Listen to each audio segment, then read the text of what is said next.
রাখ না মিনা মা, আমি আর পাচ্ছি না, তুই একটু জল এনে দিবি? তুমি ঘরে যাও, আমি জল এনে দিচ্ছি। তুমি চুপ করে ঘরে গিয়ে বসবে কিন্তু। যাই, আমি গিয়ে টিউবওয়েল থেকে জল নিয়ে আসি।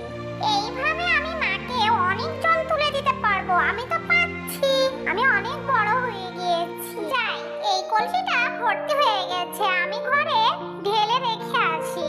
আমি এইভাবে মাকে অনেক জল তুলে দেব। কলসিটা একটু ভারী।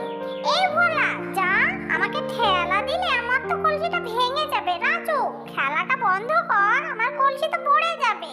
এই বড় কলসিটায় আমি জল ঢেলে আবারও আনতে যাব। এইভাবে এটাকেও আমি ভর্তি করে রাখবো, তাহলে মায়ের কষ্ট হবে না। ভোলা, রাজু, তোরা কিন্তু দুজনেই আমাকে জ্বালাচ্ছিস। আমি তো মায়ের জল তুলে দিচ্ছি। এইভাবে মিনা বারবার জল আনতে লাগলো এবং সেখানে রেখে দিল। এক সময় তার মাকে মিনা বলল, মা, তুমি কেন বাইরে এসেছো? থামো, আমি কলসিটা এখানে রেখে আসছি। তোমাকে তো আমি ঘরে শুয়ে থাকতে বলেছিলাম। শোন মিনা মা, তুই ডাক্তার দিদিকে ডাকতে যা।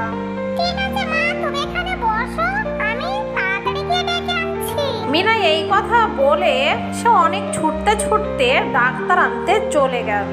মিনা এক সময় স্বাস্থ্য কেন্দ্রে পৌঁছে গেল। ডাক্তার দিদি আছেন? ডাক্তার দিদি, ও ডাক্তার দিদি।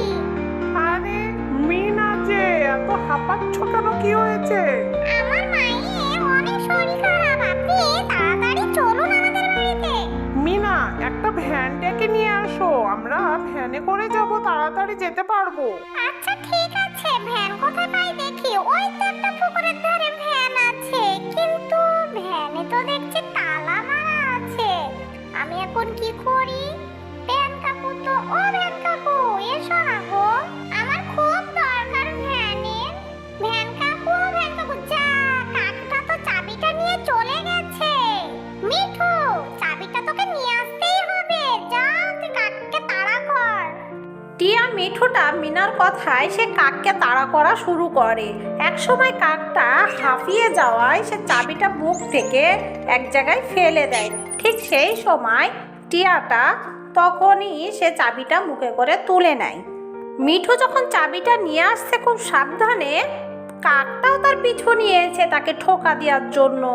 কিন্তু এই করতে করতে তার এক সময় মিঠু ঠিকই সেখানে পৌঁছে যায় এবং ভ্যানওয়ালাকে সে চাবিটা দিয়ে দেয়। সাব্বাস মিঠু, তুই কাজের একটা কাজ করেছিস। ও ভ্যান কাকু, এবার তাড়াতাড়ি তুমি ভ্যানটা নিয়ে চলো, আমাদের তাড়াতাড়ি বাড়ি পৌঁছাতে হবে।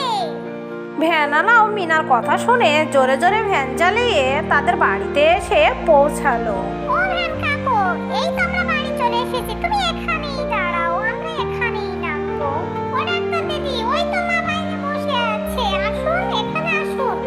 ওই দেখি কি হয়েছে, এক্ষুনি ভালো হয়ে যাবে। আমি এই ওষুধগুলো দিচ্ছি, তুমি নিয়ম করে খেয়ে নেবে, দেখবে সব ঠিক হয়ে গেছে।